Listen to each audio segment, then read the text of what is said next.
বৈষম্য বিরোধী ছাত্র আন্দোলনের সময় গুলিতে নিহত হওয়া ঘটনায় সাবেক প্রধানমন্ত্রী ও আওয়ামী লীগের সভাপতি শেখ হাসিনা, সাবেক স্বরাষ্ট্রমন্ত্রী আসাদুজ্জামান খান কামাল, সাবেক প্রধানমন্ত্রী বেসরকারি শিল্প ও বিনিয়োগ বিষয়ক উপদেষ্টা সালমান এফ রহমান, বসুন্ধরা গ্রুপের চেয়ারম্যান আহমদ আকবর সোবাহান ও তার ছেলে বসুন্ধরা গ্রুপের ব্যবস্থাপনা পরিচালক সায়েম সোবাহান আনবির, ৭১ টিভি ব্যবস্থাপনা পরিচালক মোজাম্মেল বাবু সহ ১৮০ জনের নাম উল্লেখ করে রাজধানীর বাড্ডা থানায় হত্যা মামলা করা হয়েছে।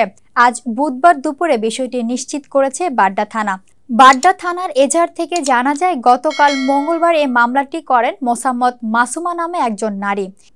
এজাহারে তিনি উল্লেখ করেছেন, গত ১৯ জুলাই বেলা ১২টার দিকে মোসাম্মদ মাসুমার ছেলে কর্মস্থলের উদ্দেশ্যে বাসা থেকে বাহিরে বের হন। এ সময় প্রগতি সরণির রাস্তায় বৈষম্য ছাত্র জনতার কোটা বিরোধীর মিছিল হচ্ছিল। সে সময় মিছিল উদ্দেশ্য করে গুলি ছোড়ে আসামিরা। পরে হাসপাতালে নিয়ে গেলে ওই নারীর ছেলে সেখানে মারা যান।